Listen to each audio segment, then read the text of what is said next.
Divine Rise on this beautiful moment, middle of the middle of our continuum. We're in the now.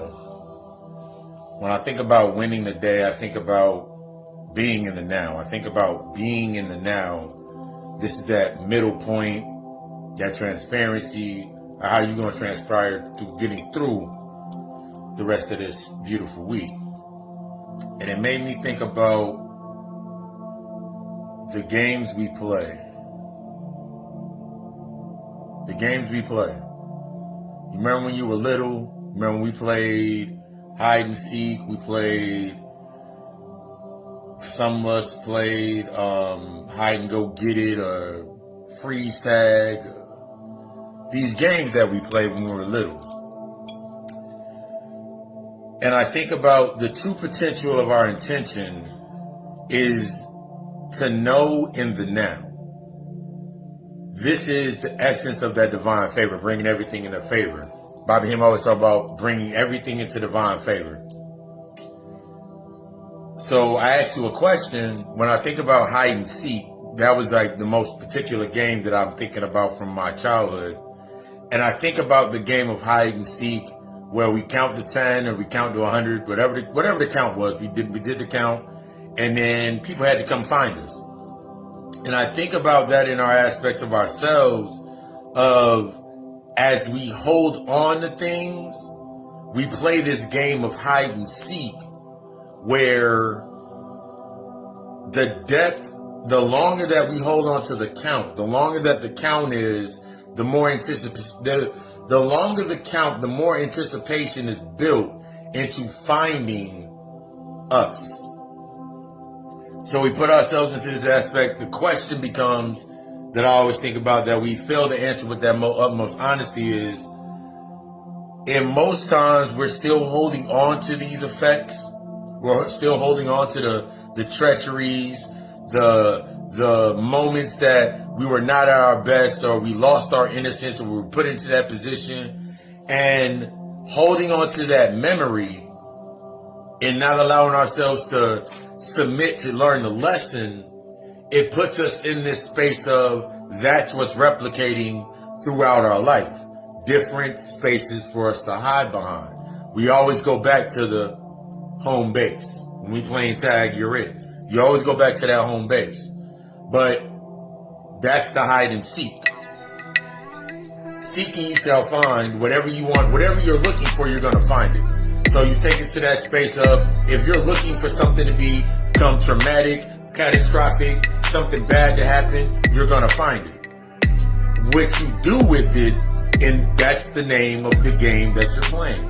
When you get the information, when you get what you are looking for, is it based on the hope, or is it based on moving forward? A lot of us bring things into our space based on that hope narrative, which is very fragile. And then once we get it, we don't know what to do with it, because we formulated that space based on hope. We formulated that foundation based on hope. The hope of the anticipation, the hiding. We're looking for something. We're always in the state of looking for something to give us the value, to give us that external value. And as I talked about yesterday, I talked about Tuesday, when we're always looking for validation externally, we lose the ability to create the influence of change. Whenever there's no influence, you become the influence. So that made me think about that hide and seek. I remember being younger, and the things that most of us were taught, the original structure, the original formation that was created was, women were to be overly sensitive and men were not to show emotion. But it was a catalyst, because based on the masculine principle, not expressing emotion, the feminine catalyst had to show balance by showing more emotion. So in that space, I remember hiding my emotions in that anticipation that the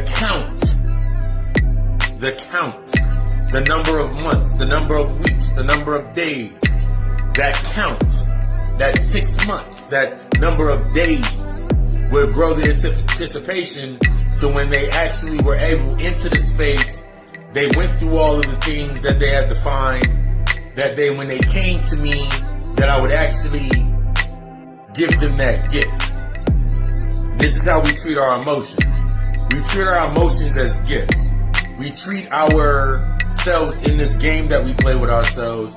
We treat our emotions as gifts because as the inner child likes the attention based on that gift. So if we don't get that attention, then we take away the gift. But in reality, we're only taking it away from ourselves. One thing that we have to notice is that we take it away from ourselves. Nobody can, if it's in the aspect of that thought process, if nobody can hurt me more than myself, if nobody can get to me more than I get to myself just in my thoughts alone, then when I'm taking away my ability to learn how to express my thoughts in a more healthy manner, when I'm facing that challenge to learn how to reformulate my day and reformulate my life and remove things, I'm only hurting myself. I'm only putting myself in a position of remove all the negative things out of my life. And then all of a sudden now you got your friend list go from, your contact list, your friend list go from 1,000 followers to 3. It was a needed process. This is the key to you understanding your intuition. Your intuition is based, just like your influence, from the internal aspect. Your intuition, your clarity in your intuition is only as deep as you go within yourself. When we first come into our processes of, I followed my intuition, I followed my instincts, I remember my instincts used to be a little bit askew. My intuition was a little bit askew. I would second guess my own intuition. Most of us have second guessed our own intuition. Our first thought. I've said it before, like, your first thought is your true thought. Your first thought is your true thought. What makes you second guess that thought? What voice is making you second guess your first thought? Your first action? What is it based in? Because sometimes that voice of reason, rationale, and logic within us is still scarred. Sometimes that voice of reason, that voice of logic that's gotten us to where we are at in this current state of ourselves, in this continuum, is still scarred. So of course, when your intuition comes in, and it can be the best feeling of the heart, your mind steps in and, nah, don't do that. We don't do this. No. Tell your ego, no, you're right. We once did not do this, but I'm going to do this. I need to do this. This is going to help me expand. This is going to help me grow.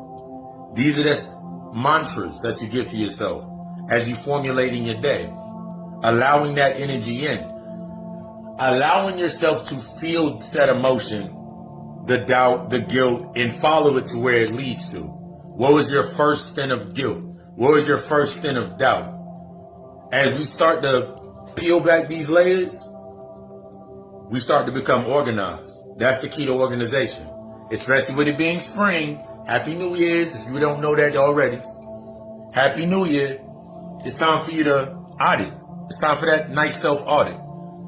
We wait so long, sometimes we wait for the triggers of the audit, but we never take time to audit ourselves. Take this moment in time for yourself right now to give yourself that self-audit. If you're getting ready for work, when you're sitting in the car, let the car warm up, sit there and give yourself a nice self-audit. When you get off work, if you don't have time and you feel you don't have time right now in this moment, it's okay. Do it when you sit down. When you sit down in the car, consciously give yourself that moment to audit yourself. Audit your life and see where it's at. Look at the factors that are in your life. What are they based in? Are they based in that old self-narrative? Are they based on not challenging you? Or are they based in the best challenges of your life? This is how we learn how to play the game. You play the game by becoming the owner. You play the game by becoming the number one asset. You play the game by becoming the owner. You play the game by becoming the number one asset in your life. From you becoming the number one asset in your life, that number one asset, everything outside of you reflects that aspect of being reflects its true value. When we look at things through the aspects of the liability, as I've talked about before, when we look at things through the aspects of the liability, everything outside of us, we lose sight of its purpose and its value. Because we put more value in it than we put into ourselves. I want you to be the best. Start putting that true value into yourself. True value, just like that. What you're trying to tap into is always outside of your comfort zone. The definition of your true value is outside of your comfort zone. The definition of your greatness, your limitlessness, is outside of your comfort zone. All of it's outside of the comfort zone. The rules to this game the rules to the game that needs to be mastered are outside of your comfort zone. Are you going to remain moving to the old script of yourself, the script that was written so long ago? Or are you going to look at that script and start revising it? These are the questions that we ask ourselves and give ourselves the most honesty. I want you to be the best. As you know, tonight, we moved the God Hour show to 7 p.m. on Wednesdays. I felt it was a better move in the long aspects of the thought. 7 p.m. Eastern Standard Time, Facebook Live, we get into the God Hour show. We don't get deeper into the game we play. We don't get deeper in this. Tonight, we don't get into hide and seek, deeper into hide and seek. And we don't keep building. We don't keep getting better. I want you to be the best. I desire you to be the best. The way to become the best is to challenge everything that keeps you in comfort. Challenge everything that keeps you in comfort. Challenge everything that keeps you in comfort, and accept everything that makes you question.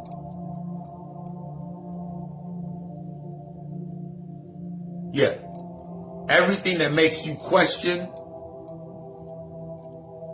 that's going to take you outside of your comfort zone. Everything that makes you question things is going to take you outside of your comfort zone. It's going to force you outside of your comfort zone. Because in your comfort zone, you're going to try to find an answer.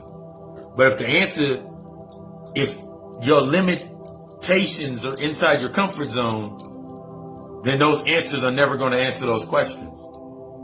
Just something I just thought about. But I want you to be the best. Tune in tonight, 7 p.m. Eastern Standard Time for the God Hour show. The God Hour podcast is out now. This week's episode, we got into No Guidance to 4 Attachments. And stay tuned for what we're going to be doing on Friday. And I want you to be the best in your day. In order to win the day, you must understand the things from the night before. GodaCallAlchemistLLC.com for all services, or hit me in the inbox. And be the fucking best. Be the fucking best. That's all I desire. Be the fucking best. I love you. We love us. Ashe.